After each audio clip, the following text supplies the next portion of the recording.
Voici donc pour les titres de ce lundi. Et ce 25 mars est aussi la journée mondiale d'information sur la procrastination. Stop à la procrastination. Parce que t'es flemmard, fainéant ou bon à rien. Certains procrastinent par manque de confiance en eux. Attention, la paresse, c'est une maladie. Ah bah, la paresse, c'est merveilleux parce que la bêtise, c'est de la paresse. They are not lazy. To kill your laziness. Or you're lazy or... C'est de la paresse, moi, la bêtise. Qu'est-ce qu'il nous reste quand plus rien ne nous alimente ? Qu'est-ce qu'il nous reste quand la fierté n'en vaut plus la peine ? Quand la colère exige de se lever et de se battre ? Mais que dans notre esprit, le combat est perdu d'avance. Lorsqu'on n'a plus envie de jouer, parce qu'on ne possède plus rien. Nos désirs ont disparu et les sensations fortes sont devenues un souvenir du passé. Alors, on s'accroche à une dernière chose, un dernier vice qui prétend nous aider à avancer, mais qui ne fait que retarder l'inévitable.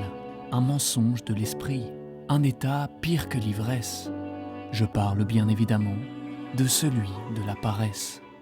Autour de lui, on bâtit un mensonge. On construit un monde rassurant, un beau discours à servir aux autres. Ça se passe super bien. Une façade élégante qui prétend qu'il se passe encore quelque chose à l'intérieur. Et puis, tout s'effondre. Pas brutalement. Non, lentement. De manière presque imperceptible. Les journées passent et les excuses s'accumulent. On n'est jamais prêt. J'avais envie de parler à personne. Jamais au bon moment. Donc j'ai appelé personne. Toujours plus tard. Le confort, qui autrefois était notre allié, se retourne contre nous. Au bout d'un moment, j'ai remarqué un truc. Toutes ces anecdotes avaient plus de 20 ans. Je sors du train, je fais le tour. J'ai voulu comprendre. La routine, d'abord rassurante, s'installe. Avec elle, tout est repoussé au lendemain. Elle nous murmure qu'on a le temps. Il avait besoin de s'asseoir 30 secondes. Alors, pourquoi se presser ? Il s'est assis 20 ans. Les heures deviennent des jours, les jours deviennent des semaines, et les semaines se transforment en mois, puis en années. Rien ne bouge, sinon l'aiguille du temps.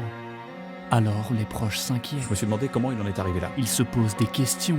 Pourquoi sommes-nous tombés dans l'inaction ? Il m'a dit... Un moment, t'es fatigué. Et puis tu fais le choix du non-choix. Comment la paresse a-t-elle réussi à s'installer ? Dans la peur, on cherche à s'en séparer, à s'éloigner du vice, à comprendre la raison de notre oisivité. Si je continue, je vais finir comme ça, à faire le choix du non-choix. Mais en fait, être heureux, c'est faire des choix. Il fallait que je fasse des choix. J'ai dit, j'ai des trucs à faire. Et puis, on finit par comprendre. On se fait chier, non ? La paresse nous aide à tromper l'ennui, à combattre le vide, à calmer la dépression. Alors, j'ai fait ce que n'importe qui aurait fait. J'ai joué à la console. 1 jour, 2 semaines, 3 mois. Elle nous protège des émotions trop dures à supporter. Parce que c'était l'hiver, que ça faisait 3 semaines que j'étais resté enfermé chez moi à rien faire, parce que la vie c'était de la merde, parce que dans la vie au début on est, à la fin on meurt, et entre les deux, il se passe rien. J'étais en dépression. Plus d'excitation, mais plus de détresse non plus. Exactement mon pote, 40 ans, ouais. Et il m'a dit... Il t'a raconté Aurel qu'on faisait du rap avant ? Plus de victoire, mais surtout plus de défaite. Mais qu'est-ce que tu racontes Aurel ? On a gâché nos vies, putain, mais... Putain, si seulement on avait une machine à voyager dans le temps. On se retrouve au milieu, un endroit familier, Franchement, moi je trouve qu'on est bien là. et on s'en contente. Je veux dire, j'ai déjà la flemme de recharger l'enceinte Bluetooth. T'imagines faire un concert ? Dans Comment c'est loin, Gringe et Orelsan se rattachent à la promesse de faire un album. Un jour, il y a un mec qui arrive et qui nous dit... On vous a entendu sur Phoenix tout à l'heure et... Ouais, ça déchire, on a envie de vous produire. Ils sont passés à la radio, ils ont déjà connu le succès. Et depuis, vous avez pas fini un seul putain de morceau. Le projet a commencé, Non, mais ça prend du temps de faire un bon morceau. l'idée a germé. Ah ouais, mais on peut pas aller plus vite que la musique, nous.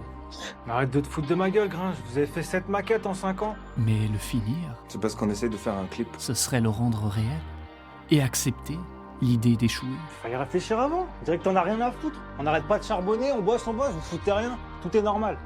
Alors, il s'arrête à mi-chemin, au milieu du parcours, loin de ceux qui n'ont pas commencé, Ouais, mais ça va, ne sous-estime pas non plus. mais aussi loin de ceux qui ont terminé. Mais vous êtes pas capable de faire un son, les mecs. Mais si on est capable. Mais non, t'es pas capable, non. Mais si. Non. Mais si. Non, non. Ils se rassurent, ils ont déjà fait la moitié. Et cette idée seule les aide à accepter qu'ils ne sont pas des ratés. C'est quoi, je m'étais jamais rendu compte qu'on n'avait pas fini un seul morceau. Tu croyais quoi ? Je sais pas. Je pensais aux autres morceaux qu'on allait faire. L'alcool n'est pas un problème, Ouais, mais c'est mort, c'est impossible, on a du boulot, il y a 0 chance qu'on sorte. mais un plaisir. Les relations sont éphémères, mais la prochaine sera la bonne. Et si je ne fais rien à fond, je ne serai qu'à moitié triste. Je fais rien à fond, donc je serai qu'à moitié triste. Et à l'image de tout ce que j'ai fait jusqu'à maintenant, je vais même pas finir mon couplet. En attendant, profitons. Un dernier jeu pour passer le temps, une dernière soirée pour l'oublier. Gringe et Aurel n'ont pas la flemme. Quand est-ce qu'on a commencé à kiffer la médiocrité comme ça? Ils sont lucides. Ça a toujours été là, je crois. Ils comprennent leurs choix et acceptent leur réalité. Qu'on termine jamais rien, qu'on abandonne. Parce qu'on sait que nous-mêmes, on n'est pas terminés. On sera jamais terminés. La paresse est leur meilleure amie, jusqu'au jour où, sans comprendre pourquoi, elle décide de les trahir. C'est quoi, j'ai bien réfléchi et franchement, on perd notre temps sur ce canapé là. On est là à rien faire, on n'a qu'une vie, c'est chaud. Un jour on va crever, on n'aura rien foutu. Car même les plus lents finissent par avancer, et un jour, tout le monde les dépasse. D'où t'as cru qu'on allait percer dans le rap, mon gars? Mais on n'a rien de spécial, mon pote, on n'a rien, ok? Si t'as cru l'inverse, c'est que soit t'es aveugle, soit t'as des problèmes d'ego, peut-être même les deux, mais redescends, mon pote. Le rap, c'est pas pour nous, ok? C'est là qu'on découvre le mensonge de la paresse, rassurante au début. Tu fais ta musique, c'est bien ce que vous faites, je suis sûre que ça va marcher. Terrifiante à la fin. Je fais semblant de faire de la musique. J'ai pas fait un texte en un an, avec Aurel, on n'a jamais fini une seule chanson. Quand tu me parles de musique... Car à cause d'elle, on finit seul. On fait de la musique, quoi. Enfin, on essaye. Notre vie, autrefois pleine de possibilités, Putain, mais pourtant c'est pas compliqué de changer de vie, je sais pas moi. se résume désormais à un seul mot douloureux. Inachevé. À partir de maintenant, je commence mon ascension. J'ai plus peur du vide, d'affronter la spirale sans fond. Donc j'arrête d'arrêter, j'abandonne l'abandon. Si je dois finir une seule chose, c'est cette putain de chanson.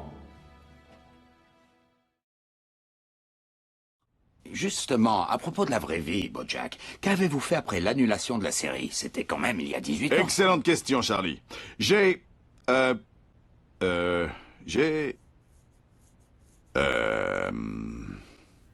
Bojack Horseman, lui, est un acteur has-been, bloqué dans la boucle de son passé glorieux. Il a peur de son futur, alors il se réfugie dans ses souvenirs. Il se rassure avec les preuves de ce qu'il a été. Dis-moi, ça fait combien de fois que tu regardes cet épisode? Pour justifier l'inaction de ce qu'il est devenu. en famille. Le temps passe, et il ne comprend pas où il a échoué.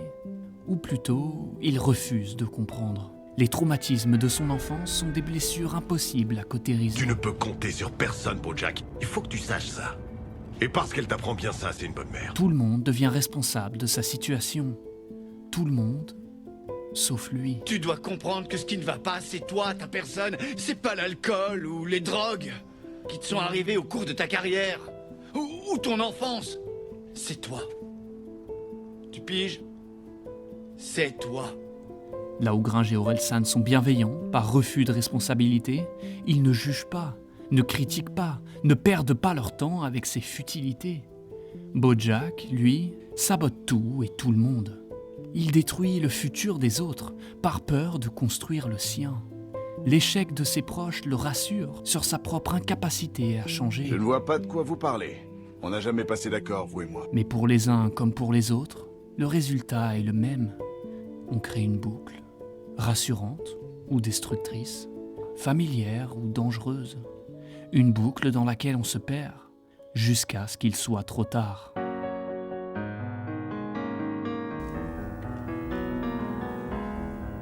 This is not meth. Les 6 premiers péchés capitaux brûlent vite et fort. Ils poussent à l'action, à l'excès, à la déraison. Walter White se consume dans l'orgueil jusqu'à tout perdre. The Punisher utilise la colère comme carburant. Littlefinger ne sait plus s'arrêter. L'avarice est un puits sans fond. Jordan Belfort est prisonnier de sa propre excitation. Roux comble le vide par une faim insatiable. Joe s'invente un monde où il est le héros de sa propre histoire. Quitte à devenir un monstre pour y parvenir. Mais tous, dans leur vice, agissent. Ils luttent, ils brûlent, ils existent. La paresse, elle, est silencieuse. Elle s'installe en secret, rassurante, protectrice. Elle ne provoque pas de blessures. Elle les empêche. Elle ne crée pas d'addiction. Elle les supprime. Et nous, spectateurs de leurs échecs, on se dit qu'on aurait fait mieux, qu'on ne tomberait jamais aussi bas, jusqu'à ce qu'un jour, sans même s'en rendre compte, on leur ressemble. Alors on prend son téléphone, on glisse ses doigts sur l'écran, à la recherche de sens ou du vide des autres pour se rassurer, et on finit par trouver ce qu'on cherchait à éviter. Le monde avance, on prétend avancer, mais pour nous c'est pareil. Le reflet des photos figées dans le temps, qu'on continue de publier, nous rappelle qu'on a oublié de changer. Heureusement, la paresse nous rassure. Il suffit d'un mouvement du doigt pour refuser, pour rejeter l'idée qu'on est peut-être en train de passer à côté. Naïvement, elle fait disparaître le mal, jusqu'au jour où l'on découvre qu'elle n'a pas seulement effacé la douleur, elle a aussi pris tout le reste. Et à ce moment-là, il ne nous reste plus rien, plus personne, plus d'avenir, rien que des souvenirs, des remords et des regrets. Il ne reste plus rien, à part le vide et la paresse, et elle chuchote à notre oreille, tout ira bien, on changera demain.